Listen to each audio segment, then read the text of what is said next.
Hello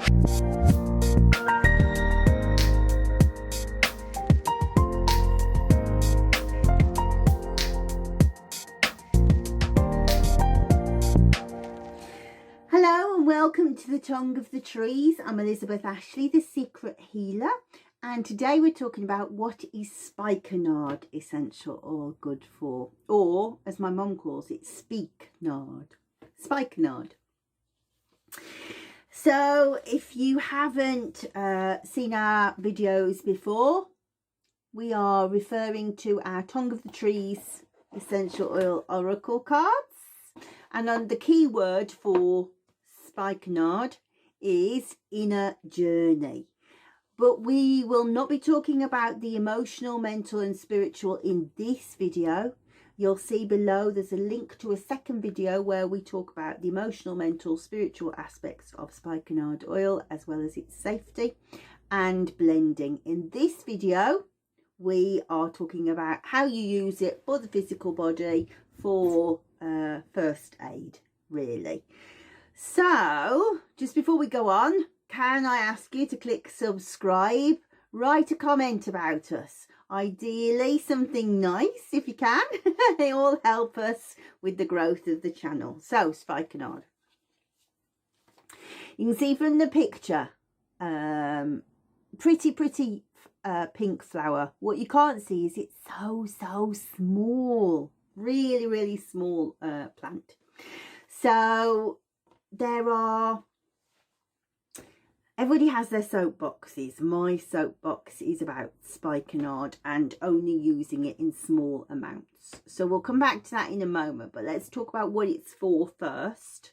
But I want you to understand that whenever I say it, you should say at the end of it, if it's really desperate and I can't use anything else. I'll try not to say it too often, but know that I mean that after every time I have said it. So the most valuable thing, I think, for the physical medicine, there's two things. First of all, sedative and analgesic, so for extreme pain. But also its effects on diarrhea are profound. So I haven't got my book by me. I'll put a picture up now of the cover of my book. I've written a book about Spikenard, and it is actually the longest of all of the books that the books what I writ is what my dad always used to say, that I have written. The reason why it is so long is the question that I posed to myself when I started to write it was, it's been proposed that it may have been the oil that was used to embalm Christ's feet by Mary. And I wanted to find out, do we agree with that or disagree with it? So a lot of the work in the book is about the archaeology, proving, disproving that. So it's a long book. There is also a very long section about diarrhea. So that pertains to, maybe around about 1852-ish, 18th century. And there was, similar to now, a pandemic across the world. People were dying in their hundreds of thousands from cholera. Cholera was sweeping, people didn't recognise it was in the water. And were not washing their hands and social distancing, so it just was wiping them out. And there's a tremendous section in the book about a gentleman in England who had seen in India the Jatamansi, it's Nardostachys jatamansi, being used to help the dysentery and cholera he was seeing in India. And India was settled very quickly using the Spikenard, using the Jatamansi. Published in English newspapers, ignored. And so there's a section in the book where I talk about one particular road that's very close to where I grew up, where every house in the street had somebody die from cholera. So we can immediately go to how extreme something should be before we consider using spikenard. And like I say, I'll talk about that later. But extreme pain. So if somebody is post-operative, or yeah, that kind of pain, you know, where it's excruciating. Fibromyalgia, where the pain is overwhelming, and we can see how a sedative effect would be of use. That would be indicated too. It's circulatory, so things like varicose veins, thread veins, hemorrhoids. Again, I would say only in the worst possible situations. Let's talk about why I'm saying that now, because you're getting a feel for the medicine, and I'd like you to understand my soapbox. So in 2015, I was asked by the International Federation of Aromatherapists to go and talk about my rose book and my research into rose. I was to go to Beijing and talk to the Chinese, Japanese, Korean aromatherapists over there about rose. So when you go and speak for the IFA, my goodness, they treat you like royalty. And Chinese people do, you know, it's like being surrounded by the paparazzi all of the time, you know. The aromatherapists are the rock stars, and they want their picture taken with you all of the time. I mean, it was the most existential experience of my life, really was. I don't like having my photo taken at the best of times. Odd that I'm okay on video, but pictures, no, I don't like it. So it was very strange. Every time you turn around, there was somebody taking a picture, but that's by the by. We were taken out to the most beautiful restaurants on the evening, and one particular place was deemed to be the best Peking duck in the whole of China, famous for its Peking duck, and I will vouch for it being absolutely spectacularly delicious. And we had these beautiful displays of traditional Chinese singing and playing and fan dances, mask dances, and just amazing. And we had these little tiny children at the table with us. And to begin with, I was like, I'm not really getting it. And I was told that they belong to an orphanage that the IFA sponsor. So this orphanage is way, way, way up the mountains in Nepal, high up. And the children got very, very blotchy skin.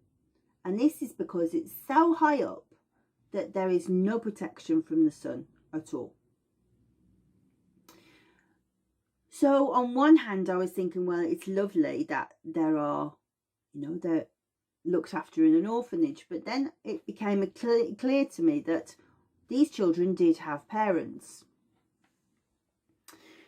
Nepal is such a poor country that around about 3/4 of the population supplement their income by collecting medicinal plants. So many medicinal plants grow on the hillsides in Nepal and Tibet, and they are very, very valuable plants. Remember when we looked at the card, how I said that Nardostachys stratomansi is very, very small, very, very small. And you're seeing the entirety of the plant there. So for 9 months of the year, these people go off to collect medicinal plants. So the law prohibits spikenard from being taken out of the country unless it has been processed in Nepal. So to get an essential oil, one must buy it. It has to be made over there. Imagine how many they need to get that tiny, tiny amount of oil from it. It's very, very valuable oil.